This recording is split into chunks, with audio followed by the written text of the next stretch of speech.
Hello les scrap addicts, c'est Justine. On se retrouve aujourd'hui pour une vidéo tuto sur la création d'un mini-album. Alors ce sera pas vraiment un mini d'ailleurs, ce sera plutôt un album. Parce que la taille finale, ce sera environ 30 cm de long par 17 cm de haut. Donc on peut pas vraiment parler d'un mini. Mais en tout cas, ce sera un album photo que je fais en partenariat avec le site internet Zibuline, pour lequel j'ai reçu un colis précédemment. Donc allez voir sur la vidéo précédente, alors je vous la mets en lien, alors peut-être pas du coup dans la barre de description, je vous montre la barre de description mais non. Je vais vous la mettre en commentaire, comme ça vous avez juste à cliquer dessus et le lien du coup vous envoie directement sur la vidéo. La marque m'a contactée pour qu'on puisse travailler en collaboration en vue du salon version scrap, donc celui de Lyon, peut-être celui de Paris, on verra. En tout cas, voilà, je les remercie énormément pour leur confiance, leur gentillesse. C'est une super occasion, franchement, quelle scrapeuse ne rêverait pas d'être contactée pour pouvoir tester de nouveaux produits. Et donc c'est l'objet même de cette vidéo, utiliser un maximum de produits que j'ai reçus dans mon précédent colis. Et donc notamment les fameuses spirales en plastique. Vous avez l'éventail complet des couleurs. Et donc ça s'utilise avec la petite matrice de découpe qu'ils ont eu la gentillesse de m'envoyer aussi, du coup pour faire les petits trous. Donc on va tester tout ça. On va passer au vif du sujet parce que on n'a pas trop de temps à perdre, parce qu'en fait là au moment où je vous tourne la vidéo, j'ai à peu près 70 heures en comptant mon temps de sommeil pour vous réaliser un maximum de création avec ces petits bijoux. Donc écoutez, on va pas mollir, hein. On va essayer d'envoyer du pâté comme qui dirait. Donc j'ai choisi la collection de chez Béatrice Garny, La vie est belle, pour pouvoir réaliser cet album. Alors j'ai déjà prédécoupé mes papiers, forcément j'ai pris de l'avance. J'ai utilisé le bloc de papier d'aquarelle de chez Action. Donc le gros avantage de ce bloc là, c'est qu'il est en 300 grammes. Le gros inconvénient de ce bloc là, pour moi en tout cas, c'est que on a un côté qui est à peu près lisse, on va dire. Il n'est pas tout à fait lisse, en tout cas pas sur celui-ci. Je l'ai déjà vu plus lisse que ça, mais je pense qu'au niveau de la fabrication, ça dépend un peu du bloc que vous achetez. Donc vous avez un côté lisse et de l'autre côté, vous avez vraiment un côté texturé que j'aime beaucoup moins que l'autre côté. Voilà, j'aime bien le lisse moi, donc le côté texturé, je sais pas trop comment je vais m'en sortir avec ça. Bref, donc je vous donne les dimensions. Alors vous allez me dire, mais je comprends pas, c'est quoi cette structure d'album? Alors pour être plus claire, plus précise, en fait on va avoir une spirale de chaque côté de l'album. Et je vais venir faire un système de fermeture qui va se replier en fait finalement du coup par-dessus. Et je pense que ça va être canon. La structure va être faite avant, décorée avant, et on finira en fait finalement par le système de fermeture, parce que j'ai besoin de savoir en fait réellement l'épaisseur que va me prendre du coup mon album avec la décoration, les photos, tout ce qu'il y aura à l'intérieur. Je vais pas me tromper, donc voilà, c'est quelque chose qui va être exposé en plus sur le stand Zibu. Donc on a un premier morceau qui fait 10 cm par 17 cm. Donc vous allez voir que du coup la hauteur elle sera très souvent de 17 cm. Donc je vous les tourne comme je vais les tourner au fur et à mesure. J'en ai un deuxième morceau donc qui fait 19,7 cm par 17 cm. Donc ça forme du coup mes deux morceaux de couverture, si on peut dire. Du coup les premières pages en tout cas. Ensuite, j'ai un petit morceau de papier. Alors, je ne l'ai pas mesuré celui-là parce que je ne suis pas sûre qu'il va réellement rester. Non pas que j'aime pas la petite bulle, mais juste pour le système de fixation, en fait, je ne sais pas si ça va coller avec ce que je veux faire. Donc, elle fait 8 cm par 17 cm. Ensuite, j'ai fait une petite pochette. Donc, elle fait 11 cm par 16 cm. Donc, c'est du papier calque tout simple. J'ai utilisé ma punch board de chez We Are Memory Keepers, que j'avais eu chez Custo Déco. Et j'ai mis du scotch double face extra fort de 3 mm pour fermer, comme ça à l'arrière, même si ça sera à l'arrière, Même si on va la voir quand on va la retourner, voilà, c'est pas hyper vilain non plus. On a un morceau qui fait 20,7 cm par cette fois 12,5 cm. En fait, j'ai essayé d'utiliser un maximum les chutes. La page numéro 5 qui fait donc 21,5 cm par 17 cm. Donc celle-ci, elle va là. On a ensuite un petit morceau de calque. Il fait 13,5 cm par 17 cm. Et vous voyez que je l'ai déjà perforé. J'ai pris un peu d'avance, je l'ai perforé avec ce dies là du coup de chez Happy Little Fox. Ensuite j'ai une page de 21 cm par 17 cm. J'ai ensuite un autre morceau de papier calque. Alors là il y a un joli dies de chez les ateliers de Karine. Et du coup, celle de fond, il faut qu'elle fasse 28,5 par 17 cm. Donc je passe à la décoration tout de suite et puis je vous mets en accéléré et en musique. On se retrouve du coup quand on a bien avancé.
J'ai quasiment terminé l'ensemble de la décoration de la structure.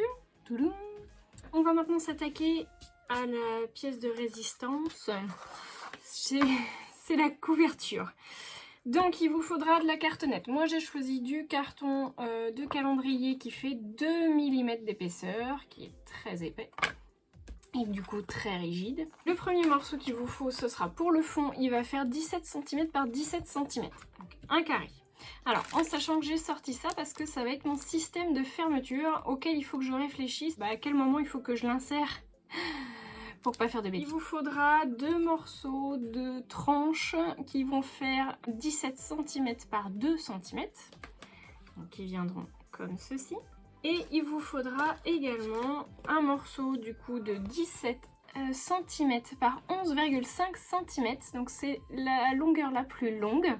Et ensuite vous me faites un petit décroché de 4 cm. Donc vous tracez un trait à 4 cm. Et ensuite vous me coupez les angles pour former la petite pointe. Donc ça viendra comme ceci en fait finalement. Vous voyez, ça fera ça. Et ensuite, on a également besoin d'un morceau du coup de 10 cm par 17 cm. Donc il viendra lui comme ceci. Je vous montre tout de suite du coup le papier que j'ai choisi au niveau du décor. Donc j'ai choisi une chute de papier peint qui ressemble un peu à du jean. Donc j'ai vraiment qu'un tout petit morceau, vous voyez. Je n'aurai pas la possibilité de faire le recto et le verso. Alors en plus il est entaillé. Donc il faut vraiment que je fasse attention. Et bon voilà, c'est de la récup. Et en plus... j'ai prévu du tissu, puisque Zibeline m'avait envoyé dans son colis du daim. Donc j'ai prévu de l'utiliser. Alors pour ça, il vous faudra un morceau de 9 cm de carton. Alors moi, c'est du carton vraiment très léger, hein. On va dire du carton de céréales. Donc 9 par 16 cm. Donc en fait, ça va venir faire ce morceau-là. Et il vous faut également un morceau de 16 cm par 10,5. Voilà, et donc la même chose hein, pour la pointe, vous me faites un trait donc cette fois à 3,5 cm du bord et vous me faites les angles de chaque côté. Voilà, donc ça va venir comme ceci. Pour pouvoir couper mon daim et ne pas me tromper, j'ai fait des patrons. Donc je vous donne la dimension des patrons.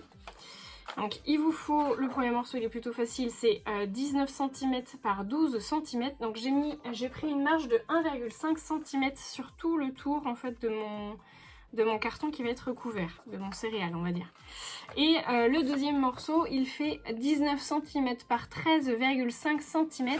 Et là vous me faites une petite marque à 4,5 cm pour faire les angles. Je vais venir faire un petit peu d'épaisseur puisque je voudrais apporter un petit peu de moelleux. Bah oui, quand on peut faire simple. J'ai des lingettes de chez Action, des lingettes à nettoyer. Alors, je sais plus où elles sont dans tout mon bazar, mais je vais les retrouver. Je vous mettrai donc du coup la vidéo accélérée et je la colle avec de la colle glue en spray. Donc celle-ci que moi j'utilise du coup qui vient de chez Action.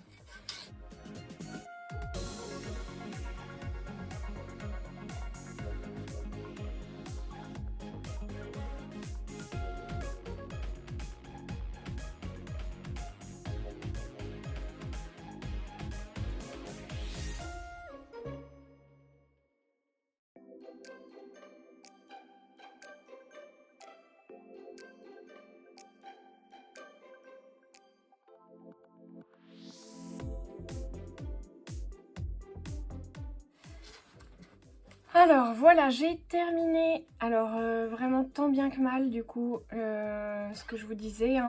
J'ai légèrement envie de pleurer parce que je l'ai fait avec ma machine à coudre que j'ai eue fin juin et qui est donc maintenant cassée.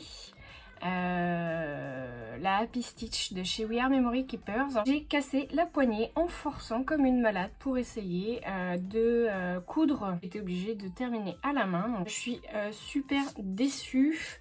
Je suis même pas en colère, enfin, je suis un peu en colère contre moi en fait finalement parce que je me dis mais t'es bête, pourquoi t'as insisté alors que la machine ne voulait pas le faire toute seule avec la pédale.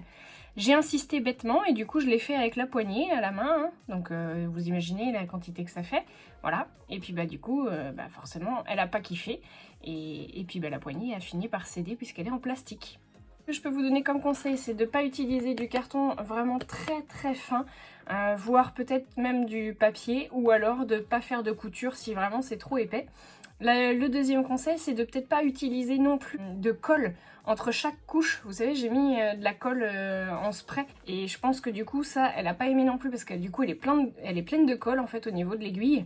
Donc voilà, bon, mes petits conseils pour ne pas casser votre machine à coudre et éviter les désagréments que j'ai pu rencontrer. On va passer du coup l'assemblage de la structure. Alors la seule chose que je voulais vous repréciser, c'est que je vous avais dit il faut me faire deux petites languettes de 2 cm par 17 cm. Or j'ai réfléchi, après on a une épaisseur étant donné qu'on va utiliser ce petit système de fermeture à pression aimantée. Donc il faut, et que l'une va sur l'autre, vous voyez comme ça, plus l'épaisseur du carton. Donc j'en ai fait finalement, la deuxième elle fait 2,5 cm par 17 cm.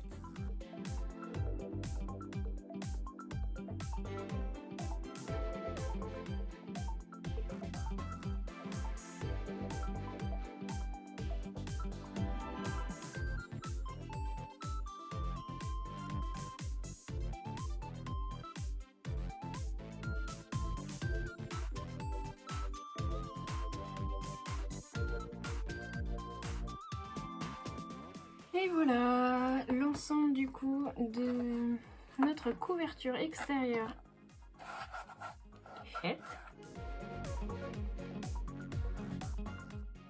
Alors avant de fixer ce morceau là, il faut que je mette mon système de fixation. Peut-être le coller à la fin ce morceau là pour que je puisse avoir déjà celui-ci puisque c'est celui-ci qui va me donner la dimension, la distance du coup à respecter pour ça. Voilà, donc j'ai enfilé mes pages et vous voyez en fait on a juste à clipser en fait la reliure, les anneaux les uns dans les autres. Donc ce qui fait qu'ils sont amovibles mais qu'ils tiennent bien. Et voilà. Le tour est joué. Voilà, j'ai donc mes deux morceaux de papier. Alors faites attention parce que comme une andouille, j'avais déjà coupé des morceaux et en fait c'est pas bon parce que j'ai mes tranches. Donc vous voyez c'est trop court.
Et voilà. Je suis trop contente.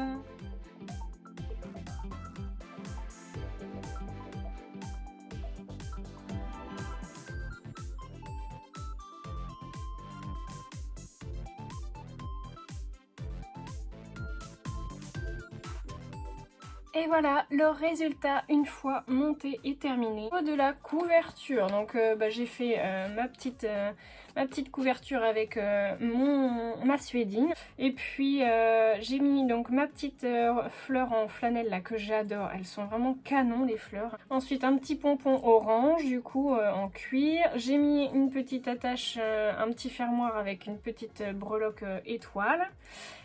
J'ai du coup tout attaché sur la petite chaînette argentée. Et puis j'ai mis la grosse libellule qui est trop belle. Et un petit Mad with Love fait avec amour du coup que j'avais à la maison. Voilà, je trouve que ça fait un joli petit bijou d'album. Et puis donc du coup notre petit fermoir aimanté qui est trop bien aussi. Ça c'est vraiment canon, franchement c'est une belle découverte là ce petit fermoir. C'est plutôt simple du coup d'installation et d'utilisation. Je trouve que ça c'est un bon système de fermeture. Là j'ai rien mis sur le haut. Et donc du coup sur le fond, sur le bas, je suis venue mettre un petit tamponnage de chez Shoe & Flower, Tout commence par un rêve, avec des petits strass du coup chez Zébulline.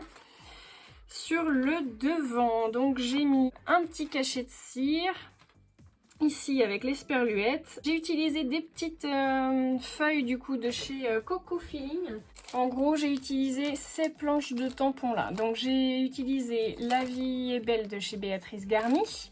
J'ai utilisé Coco Feeling du coup, donc celle-ci je me souviens plus le nom et je crois pas que ce soit écrit dessus. On veut du love je crois que c'était. Et ensuite on a la Béatrice Garny Les jours heureux du coup que j'ai utilisé un tout petit peu pour certains mots je crois, joie de vivre, ce genre de choses. Voilà, donc on va les retrouver sur l'ensemble de l'album. Vous allez voir que j'ai fait 2-3 petits changements au niveau des papiers. J'ai pas utilisé finalement les pages en papier calque. J'ai changé mon fusil d'épaule comme qui dirait. Vous allez voir du coup ce que j'ai utilisé. Donc sur cette page là il y avait donc pas mal de décorations, les petites étiquettes de chez Zébulline, les petits strass aussi. Ça c'est une petite fleur de chez Shoe & Flower et ça aussi. Le petit tamponnage du coup qui vient de chez Béatrice Garny. Donc c'est là la fameuse découverte que j'ai faite. En fait j'ai acheté de l'encre Stazone. C'est génial. C'est que du coup j'ai pu m'en servir pour... c'est un séchage extrêmement rapide. Et on peut s'en servir du coup pour tamponner notamment sur les photos comme j'ai fait ici. Et également sur du rhodoïde. Donc du coup vous allez voir que je n'ai pas utilisé les feuilles de papier calque pour pouvoir utiliser finalement du rhodoïde. Alors je vais vous montrer laquelle en première. Je vais vous montrer celle-ci qui est peut-être la plus rapide. Hop. Donc du coup là il n'y avait rien de très particulier. J'ai juste utilisé du coup une carte PL, des petits embellissements de la collection et là des petits strass de chez Zébulline. J'ai fait un petit tamponnage et je suis venue mettre de l'aquarelle bleue dessus et un petit tamponnage également de chez Béatrice Garny des jours heureux. L'autre page du coup, là j'ai mis un petit cachet de cire avec la petite nouveauté du seau de cire avec l'appareil photo.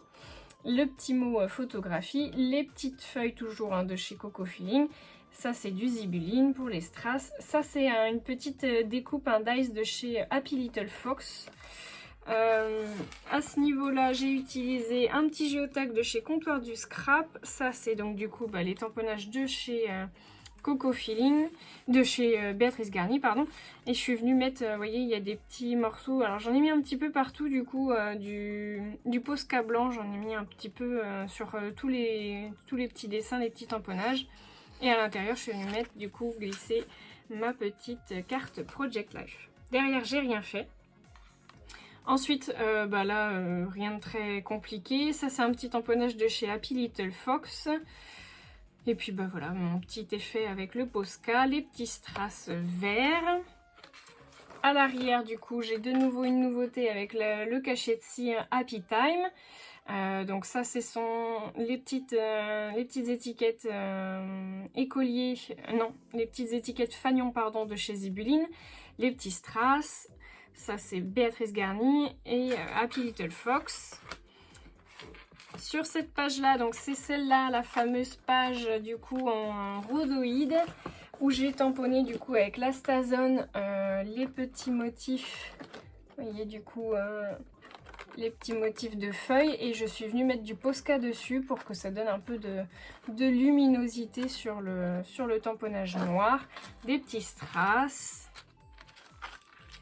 À l'arrière, c'est exactement le même principe, du coup j'ai utilisé quasiment les mêmes embellissements pour que je puisse avoir en fait du coup la continuité d'un côté et de l'autre puisque c'est transparent.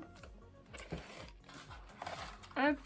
Ensuite, donc sur cette page là, j'ai fait un petit tamponnage de l'aquarelle jaune. On a une petite breloque enveloppe du coup de chez Zibuline. Le petit géotag et puis donc la petite étiquette qui va du coup dans la collection de chez Zibuline. Ici les feuilles Coco Feeling, ça c'est les étiquettes Zibuline, les strass, voilà un petit peu de tamponnage Happy Little Fox. On a retrouvé vraiment les mêmes techniques hein, dans tout l'album, j'ai rien fait de très particulier, je suis restée quand même assez simple. J'avais pas énormément de temps non plus devant moi. La même chose, du coup, toujours les mêmes petits tamponnages. Happy Little Fox, Béatrice Garny, Zibuline. Ça, c'est des petites parenthèses, du coup, que j'ai trouvées chez Action.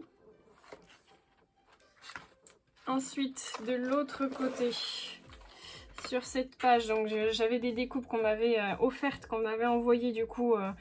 dans le cadre d'échanges ou de remerciements du coup, donc j'avais le petit mot balade, je l'ai laissé volontairement en blanc pour que ça fasse blanc sur blanc, je trouvais que c'était sympa.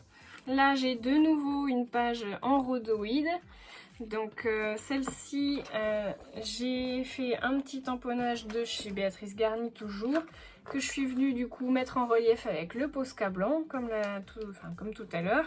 J'ai mis un petit cachet de cire Happy Time du coup avec le bleu de la nouvelle collection des cires. Ça c'est un petit embellissement fleurs du coup qui sont super beaux, acryliques du coup de chez Zibuline, et puis les petits strass.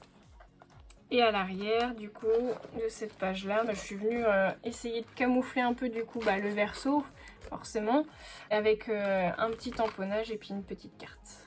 Voilà. Et donc la dernière page qui est plutôt simple du coup. Je suis juste venue mettre des petits tamponnages, les petites feuilles de chez Coco Feeling, le petit mot adorable et plaisir simple. Voilà, et puis les petits strass. Et puis de nouveau une petite découpe qu'on m'avait envoyée gentiment. Voilà, écoutez, j'espère vraiment du coup que cet album... il vous aura plu, que le côté original du coup d'avoir des pages de chaque côté vous plaira. Et puis n'hésitez pas à me laisser vos petits commentaires, à me suivre également sur les réseaux Instagram et puis du coup sur YouTube également. Si vous n'êtes pas encore abonné, laissez un petit pouce en l'air parce que ça fait toujours plaisir. Et puis moi j'ai pris beaucoup de plaisir du coup à scraper cet album. Je suis quand même plutôt contente du résultat. Je trouve que c'est plutôt sympa comme design. Voilà, écoutez, je vous fais de gros bisous à tous et je vous dis à très bientôt pour de nouveaux tutos.